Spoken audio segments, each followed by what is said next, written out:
Kita sering ya dengar berita tawuran dan mungkin jujur aja udah agak kebal. Tapi sumber yang Anda bawa kali ini ceritanya beda banget. Ini soal gimana satu tembakan senapan angin, 24 jam kemudian berujung jadi 7 keluarga yang kehilangan rumah mereka karena api. Jadi hari ini kita akan bedah bareng-bareng laporan dari tribuntimur.com ini untuk mengurai apa yang sebenarnya terjadi. Tepat sekali. Dan yang paling menonjol dari laporan ini buat saya bukan cuma soal kekerasannya, tapi gimana sebuah konflik antar warga itu bisa melumpuhkan fungsi paling dasar di sebuah kota. Maksudnya pemadam kebakaran itu ya? Iya. Saat petugas damkar, yang notabene simbol pertolongan paling vital, itu nggak bisa masuk karena warganya sendiri yang menghalangi, nah itu udah tanda ada yang retak di fondasi komunitasnya. Ini bukan lagi soal polisi lawan preman, ini udah lebih dalam. Oke, menarik. Mari kita mulai dari situ, dari apinya. Laporan ini kan bilang ada 7 rumah ludes terbakar.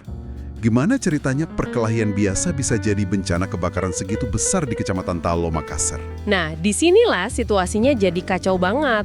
Menurut sumber Anda, petugas itu mengerahkan sekitar 13-15 armada pemadam. Itu jumlah yang sangat besar loh. Banyak banget itu. Iya kan?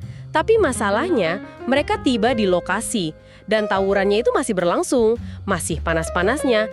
Jadi coba Anda bayangkan, para petugas ini harus berjuang menembus kerumunan yang lagi saling serang, jalanan juga macet total, sementara api terus menjalar di pemukiman yang padat penduduk. Wah, itu seperti mimpi buruk ya. Tim penyelamat justru terhalang sama orang-orang yang seharusnya mereka tolong. Tapi apinya sendiri ini murni kecelakaan, mungkin dari petasan atau apa gitu. Awalnya mungkin kita mikirnya gitu ya, tapi ada detail yang ditemukan petugas di lapangan yang mengubah semua dugaan itu. Menurut Kepala Bidang Operasi Damkarmat Pak Cakrawala, mereka menemukan sebuah jeriken berisi bensin di lokasi. Tunggu. Jeriken bensin?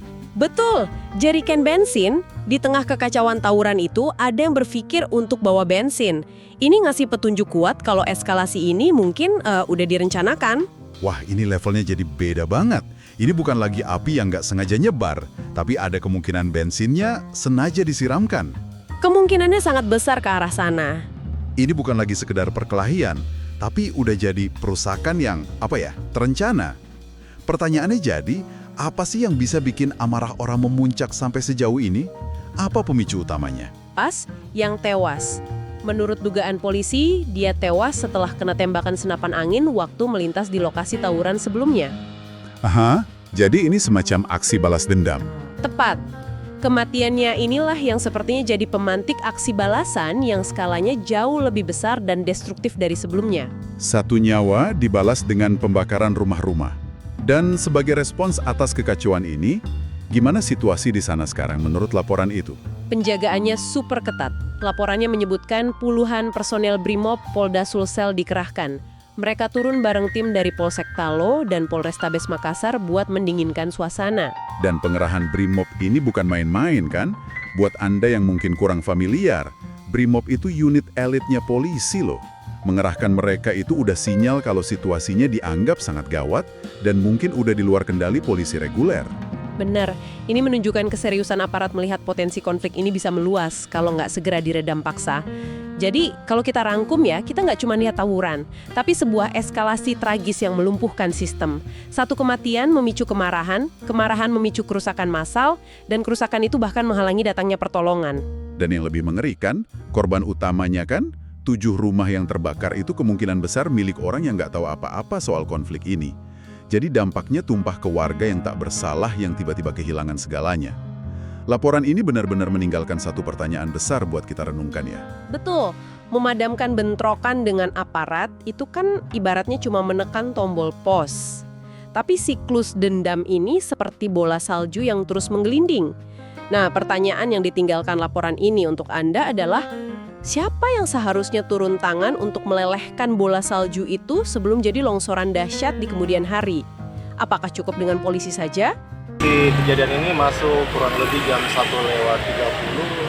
tapi sebelumnya itu memang sudah ada informasi terkait akan ada terjadi tawuran ya, lagi kelompok di situ. Memang armada sudah di standby-kan berdekatan dengan lokasi. Tadinya kita standby di kantor kecamatan Talok, tapi pada saat informasi masuk sudah terjadi kebakaran, armada sudah bergerak mendekati area, hanya masih krusial lokasinya. Berarti sempat terhalang masuk karena masih tawuran Bang ya? Kalau untuk terhalang ya betul, memang kemudian juga lalu lintas pada saat itu memang padat sekali menuju lokasi karena akibat kejadian tawuran. Ada berapa rumah yang terbakar ini? Untuk info sementara, untuk rumah itu ada 7 petak begitu, belum bisa kita pastikan untuk detail selanjutnya. Untuk armada yang diluncurkan ini, kami meluncurkan ada 4 regu dari Ratu Langi dan 1 regu dari Ujung Tanah. Mungkin kisaran jumlahnya itu 13-15 armada. Untuk penyebab kebakaran sendiri, Untuk informasi terkait dengan penyebabnya, kemungkinan besar ini dilakukan dengan sengaja karena di lokasi juga ada temuan terkait dengan jerigen yang berisikan bahan bakar, dan memang pada saat tawuran berlangsung banyak ledakan petasan juga. ada korban Bang di rumah yang dipadamkan tadi? Untuk saat ini informasi terkait dengan korban kejadian belum ada, tapi sebelumnya memang ini sudah ada indikasi karena adanya korban yang meninggal karena akibat tawuran. Download Tribun X sekarang, menghadirkan lokal menjadi Indonesia.